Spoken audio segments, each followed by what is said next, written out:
हम राम को आराध्य मानने वाले, कृष्ण को आराध्य मानने वाले लोग हैं। हम चाणक्य के वंशज है, कभी सत्ता की लालसा नहीं किए। हम सत्ता पर चंद्रगुप्त को बैठाए।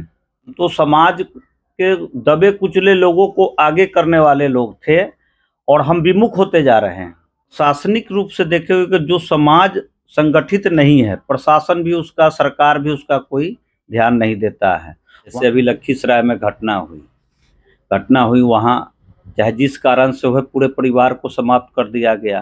जब तक समाज एकजुट नहीं होगा और शिक्षित नहीं होगा, ब्राह्मण का काम था शिक्षा देना और शिक्षित रहना, और इस मूल कार्य से ब्राह्मण विमुख हो गया कि आप जिस संगठन से जुड़े हुए हैं उस संगठन के बैनर तले एकत्रित होइए। समाज को दिशा और दशा तय करना है कि समाज किस रूप में जाए। आप अपनी बात भी रखें, समाज की जो बात करेगा हम लोग उसके साथ होंगे। कोई भी ब्राह्मण भूखा नंगा नहीं रह सकता है अगर उसके पास में थोड़ा भी धर्म का ज्ञान है। इस न्यूज की प्रायोजक है अफजल फर्नीचर। नमस्कार, स्वागत है आपका बीडी न्यूज में। मैं दिलजीत आपके साथ। देखिए, आगामी 17 दिसंबर को पटना के बापू सभागार में राष्ट्रीय ब्राह्मण महासभा के तत्वाधान में ब्राह्मण स्वाभिमान सम्मेलन का आयोजन किया जा रहा है। इसकी क्या कुछ तैयारी है और उद्देश्य क्या है, इन सबको लेकर के हम बातचीत करेंगे। हमारे साथ केशव चौबे जी हैं, ब्राह्मण समाज से हैं और राजनीतिक और सामाजिक गतिविधि में लगातार सक्रिय रहते हैं। कहा जाता है कि ब्राह्मण संस्कार होता है, जाति नहीं होती है, लेकिन कई संगठन देखे गए हैं। खासकर बिहार की अंदर की बात करें तो ऐसे अनेकों दर्जनों संगठन है। ब्राह्मण महासभा, राष्ट्रीय ब्राह्मण महासभा, अनेकों सम्मेलन होते रहते हैं ब्राह्मण का, अन्य जातियों की। लेकिन एक तरफ कहा जाता है कि ब्राह्मण संस्कार होते हैं। क्या सोचते हैं इस विषय में? देखिए, वर्तमान परिस्थिति में जितने सारे संगठन ब्राह्मणों के चल रहे हैं, जितने, ये सब किसी न किसी दल से जुड़े हुए हैं, किसी न किसी व्यक्ति से जुड़े हुए हैं। विनोद पांडे थे, स्वर्गीय विनोद पांडे। हमको लगता है कि 40 वर्षों की जो हमारा अनुभव है, 50 साल उम्र हो गया, इसमें देख रहे हैं कि विनोद पांडे के बाद एक इंजीनियर आशुतोष झा हुए, जो दल की चिंता नहीं करते हैं, समाज की चिंता करते हैं और ये दूसरे भी जाति से कोई बैर नहीं रखते हैं। इनका स्लोगन है कि ब्राह्मणों के लिए कोई गैर नहीं और सबका सम्मान, तब तो मेरा सम्मान करेगा। और ब्राह्मणों का काम है कि जजमान का उपकार करना, आशीर्वाद देना। वर्तमान परिस्थिति जो होती जा रही है कि देखा जा रहा है कि राजनीतिक रूप से, सामाजिक रूप से देखेंगे कि ब्राह्मणों में गिरावट आई है। इसको सुधार करने के लिए और राजनीतिक रूप से ब्राह्मणों को हाशिए पर किया जा रहा है। एक ही व्यक्ति जो है इधर भी रह रहा है और जरूरत पड़ने पर उधर भी चला जा रहा है, और समाज की चिंतन कोई नहीं कर रहा है, व्यक्ति की चिंता कर रहे हैं। और जब दूसरे समाज की चिंता हम करेंगे, सनातन धर्म की चिंता करेंगे, तो सनातन धर्म का रीढ़ है हम लोग। सनातन सुरक्षित रहेगा तब जाकर हिंदू सुरक्षित रहेगा। तो जब हम दूसरे को, जब ब्राह्मण ही तारी पीने लगेगा, मदिरा का सेवन करेगा, मांसाहार करेगा, तो दूसरे को क्या शिक्षा देगा? इसलिए उन्होंने जो बीड़ा उठाया, हम तो राजनीतिक सामाजिक कार्यकर्ता हैं, लेकिन हमने इनको 20 वर्षों से रीड किया है। समाज के लिए इनके पास तरफ है, संसाधन की कमी है, लेकिन कम संसाधन में, और आप गौर से देखते होइएगा, जो कमज़ोर तबका है वही समाज के लिए कुछ किया है। जो संपन्न लोग हैं उन्हें किसी की ज़रूरत क्या है? लेकिन जो भी संगठन होते हैं, जो इस तरह की जातीय समीकरण के द्वारा जो संगठन बनते हैं, उद्देश्य सब अपना यही बताते हैं कि समाज की सेवा करना है। लेकिन हर लोगों की एक अपनी राजनीतिक महत्वाकांक्षा होती है। क्या उनसे, वो आपके जो संगठन के अध्यक्ष है, उनसे परे हैं? देखिए, जनता दल यूं में थे, थोड़ा सा समाज का अहित होते देखा, उन्होंने देर नहीं किया। दलीय प्रतिबद्धता, हमारी भी प्रतिबद्धता भारतीय जनता पार्टी से है, लेकिन आप कहीं से हारते हैं जब, तो घर में आते हैं, समाज में आते हैं। उन्होंने जदयू को छोड़ा, भारतीय जनता पार्टी की सदस्यता ली, वहाँ भी समाज के नाम पर, समाज का भला होते हुए नहीं देखे, तो वहाँ भी छोड़ करके एकदम गैर दलीय है। और अलग अलग लोग हैं, उनकी अलग अलग दलों से संबद्धता है, उससे जुड़े हुए हैं, ये आम बात है। लेकिन उन्होंने कहा है कि हम सभी के साथ, आप आनंद मोहन झा जी जो राजद के प्रवक्ता ने बोला था, जी और उस पर आनंद मोहन जी ने जो बोला, तो उन्होंने प्रवक्ता का भी साथ नहीं दिया। बोले कि भाई ये ब्राह्मणों के, राजपूत तो माने ब्राह्मणों को हमेशा पूजते आ रहा है, लेकिन आनंद मोहन जी ने जो बोला उसका भी उन्होंने प्रतिकार किया कि अगर आप पूजते रहे हैं तो फिर आप राख लगाने का काम करने लगे। एक व्यक्ति गलत हो सकता है कि केशव चौबे गलत होगा, लेकिन पूरा समाज तो गलत नहीं हो सकता है। इसलिए समाज की जो बात कर रहा है और यह रैली जो वो कर रहे हैं, इसमें उन्होंने किसी को 10 रुपया दिया नहीं है, स्वतः स्फूर्त है। समाज के लोगों से आग्रह किया है कि एक दिन, इसलिए रविवार का दिन रखें, किसी दल का इसमें कोई लोग नहीं है, दल के लोग आएंगे, लेकिन समाज की बात करना है और दूसरे समाज का भी, जो सनातन के जो जुड़े हुए लोग हैं उनकी भी बात करना, उनकी भी सम्मान की बात करना है। आप सामाजिक स्तर पर देखते हैं संरचना में कि जब पंडित जी रहते हैं तो माली, हजाम, कुम्हार, लोहार, तो वहाँ बंटवारा के लिए लड़ाई हो जाता है। कुछ देने की प्रवृत्ति, उन्होंने कहा है कि दूसरे को कुछ देंगे तभी आप कुछ पा सकते हैं।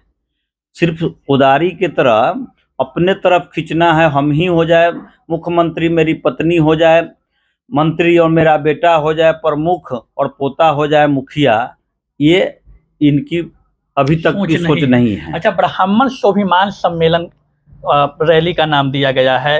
ब्राह्मण का स्वाभिमान तो ऐसे ही उच्च कोटि का माना जाता है, पूजनीय माना जाता है, सबसे ऊंचा स्थान पे होता है। आखिर जरूरत क्या पड़ी कि इस सम्मेलन को बुलाना पड़ रहा है? कि इधर के कुछ घटनाओं को आप देखेंगे, जैसे अभी लखीसराय में घटना हुई, वहाँ चाहे जिस कारण से हो पूरे परिवार को समाप्त कर दिया गया। आप प्रशासनिक रूप से देखे हुए कि जो समाज संगठित नहीं है, प्रशासन भी उसका, सरकार भी उसका कोई ध्यान नहीं देता है, वहाँ के स्थानीय एमपी नहीं पहुँचते हैं, और यह व्यक्ति डेरा डालता है और लड़कर झगड़ कर के आगे की कार्रवाई कराता है। जब तक समाज एकजुट नहीं होगा और शिक्षित नहीं होगा, ब्राह्मण का काम था शिक्षा देना और शिक्षित रहना, और इस मूल कार्य से ब्राह्मण विमुख हो गया, न शिक्षित हो रहा है। तो जब शिक्षित हम नहीं होंगे तो शिक्षा क्या देंगे? समाज को दिशा देने वाला व्यक्ति, आज आप देखिएगा सबसे ज़्यादा मदिरा का सेवन कर रहा है, सबसे ज़्यादा मांसाहार कर रहा है, धर्म के विरुद्ध कार्य कर रहा है। तो समाज आपसे जब सीखता था तो आप में ही गलत संगति आ गया, कुप्रवृत्ति आ गया, आप रावण को आराध्य मानने लगे। हम राम को आराध्य मानने वाले, कृष्ण को आराध्य मानने वाले लोग हैं। हम चाणक्य के वंशज है, कभी सत्ता की लालसा नहीं किए। हम सत्ता पर चंद्रगुप्त को बैठाए और चंद्रगुप्त से ही जाकर के हम समाज की अच्छाई का कार्य करवाए। हम तो समाज के दबे कुचले लोगों को आगे करने वाले लोग थे और हम विमुख होते जा रहे हैं।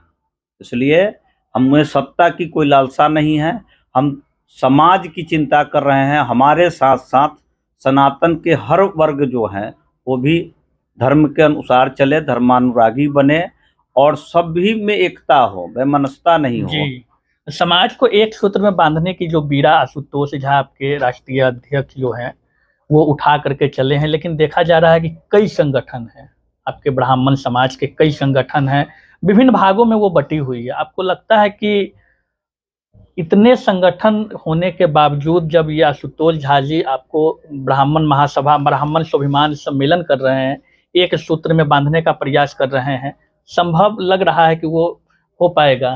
देखिए, एक तो माने मुंडे मुंडे मति भिन्ना है।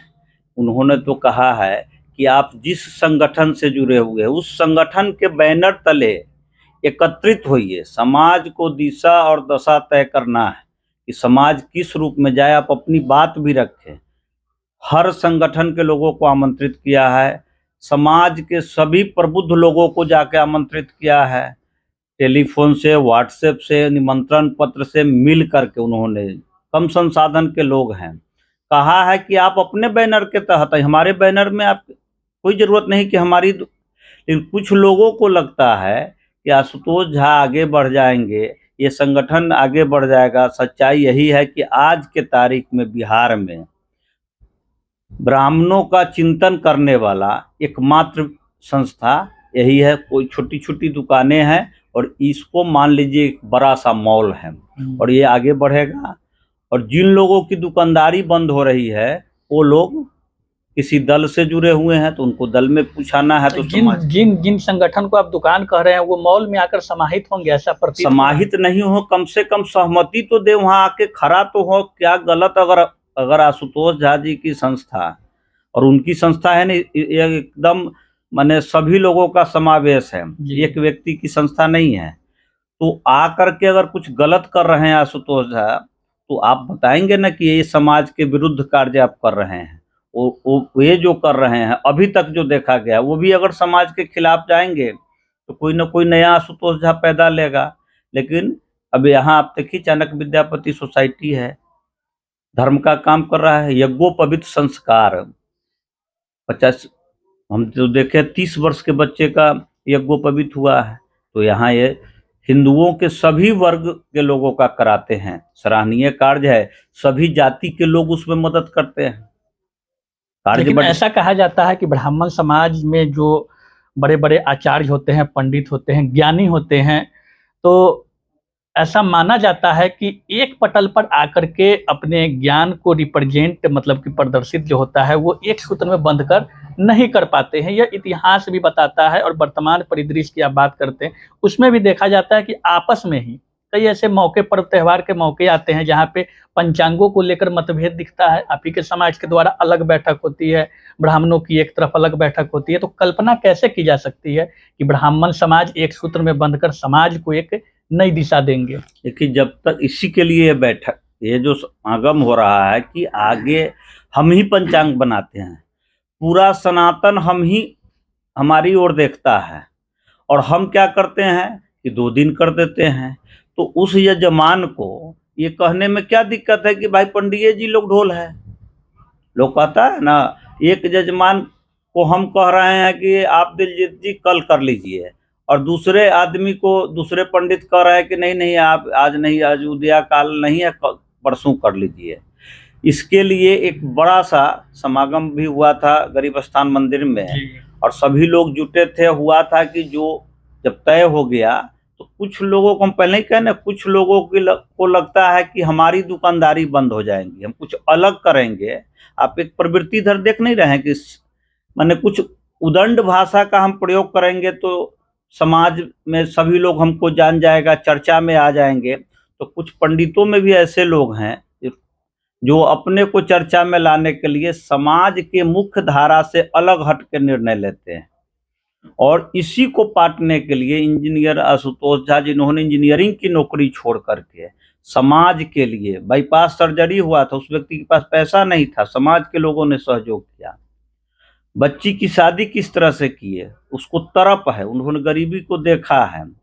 इसलिए कहते हैं कि शिक्षित बनिए, और दूसरे समाज के लोगों को भी, जब तक आप शिक्षित नहीं होइएगा, आप पढ़े लिखे लोग हैं तब तो ये न्यूज पोर्टल चला रहे हैं, आगे भी जाइएगा। क्या उम्मीद है कल कितने की संख्या में ब्राह्मणों की वहाँ पे भीड़ उमड़ेगी? देखिए, चूंकि इसका कोई ये आंकड़ा अभी तक आया नहीं है, ये 100 लोगों को आना है, लेकिन ऐसा अनुमान हो रहा है कि आज तक ब्राह्मणों की इससे बड़ी कोई रैली स्वतः स्फूर्त, जिसमें संस्था द्वारा जो कार्य कर रहे हैं उनके द्वारा किसी भी प्रकार के साधन, हाँ आमंत्रण दिया गया है, जाकर के तैयारी की गई है, बैठने की तैयारी है, नाश्ते की तैयारी है, उसका जो सभागार का चार्ज है और सम्मानित करने की जो है, और वहाँ कोई नहीं है, एकमात्र अध्यक्षीय है, और सारे लोग इसमें एक समान है। कोई किसी को ये नहीं है कि ये कार्यकारी अध्यक्ष हैं, ये उपाध्यक्ष हैं, ये महामंत्री हैं, ये हाँ समाज के अति विशिष्ट लोगों को सम्मानित किया जाएगा जो समाज के लिए कुछ किए हैं। पूरे बिहार से लोग जुटेंगे, पूरे बिहार से जुटेंगे, और अगल बगल के जो जैसे यूपी हमारी बात हुई है, गोरखपुर के भी कुछ लोग आ रहे हैं। तो ये जो लोग भी जा रहे हैं, हमारे जैसा भी सामान्य व्यक्ति जा रहा है, और 2-4 गाड़ियों का प्रबंध आप जैसे अन्य लोगों के सहयोग से दूसरे भी जाति के लोगों ने सहयोग किया, ऐसा नहीं है कि ये है। क्योंकि राजनीतिक जीवन में है तो हम भी कहीं रहते हैं, तो लोगों ने सहयोग किया और हम सिर्फ इसलिए जा रहे हैं। हम तो सनातन संस्कृति चेतना परिषद से भी जुड़े हुए हैं, चाणक्य विद्यापति सोसाइटी के संस्थापक उपाध्यक्ष हैं। लेकिन समाज की जो बात करेगा हम लोग उसके साथ होंगे। और इनका एक चीज हमें बहुत अच्छा लगता है कि ब्राह्मणों के लिए कोई गैर नहीं है जी। तो उन्होंने कहा कि जो हमको सम्मान देगा हम उसको निश्चित सम्मान देंगे। सम्मान में कोई और पहले देखते थे एक ब्राह्मण का बच्चा जाता था पैर सटता था, अब ब्राह्मण का लड़का जाकर के अपना चौक पर ताड़ी पी रहा है, उसको क्यों प्रणाम करेगा कोई जजमान? शराब का सेवन करके उदंडता कर रहा, क्यों करेगा? आप में क्या है? कुछ तो अच्छाई था। और ब्राह्मण के हाथ जो है ना, इसी में सब कुछ है। जजमान को आशीर्वाद देना और इस हाथ में भिक्षा लेना। ब्राह्मण को कोई धन नहीं चाहिए, ब्राह्मण को सिर्फ भिक्षा और सनातन धर्म का प्रचार प्रसार। और आप देखेंगे कि कोई भी ब्राह्मण भूखा नंगा नहीं रह सकता है अगर उसके पास में थोड़ा भी धर्म का ज्ञान है। जी, तो हमारे साथ केशव कुमार चौबे थे। और आपको बता दें 17 दिसंबर यानी कि कल पटना के बापू सभागार में राष्ट्रीय ब्राह्मण महासभा के द्वारा ब्राह्मण स्वाभिमान सम्मेलन का आयोजन किया जा रहा है, जिसमें पूरे बिहार सहित बिहार के अन्य सटे हुए राज्य से भी ब्राह्मणों का समागम वहां पे होगा। और ब्राह्मणों की जो दुर्दशा जो वर्तमान परिस्थिति में बदली है, उस दुर्दशा को दिशा देने का एक रूप दिया जाना है। साथ ही केशव कुमार चौबे का कहना है कि इस सम्मेलन के जो अध्यक्ष और जो संस्थान के अध्यक्ष इंजीनियर आशुतोष कुमार झा, वो लगातार सामाजिक कार्यों में बढ़ चढ़कर पिछले कई दशकों से लगातार समाज के लिए काम करते आ रहे हैं। देखना होगा, क्योंकि राजनीतिक दृष्टिकोण से कहीं ना कहीं यह देखा जाता है कि जो समीकरण बनते हैं, जातीय गोलबंदी होती है, उसमें राजनीति आकांक्षा होती है, महत्वाकांक्षा होती है। लेकिन ब्राह्मण महासभा जो हो रहा है वो आने वाले दिनों में क्या रुख अपनाती है, क्योंकि कहीं ना कहीं कड़ी राजनीति से जुड़ती है। तो देखना होगा कि इस समागम में लोग कितने उमड़ते हैं और समाज को क्या दिशा मिल पाता है। शादी का फर्नीचर सेट सिर्फ 34,500 से स्टार्ट। विशेष जानकारी के लिए अफजल फर्नीचर के यूट्यूब चैनल पे विजिट करें।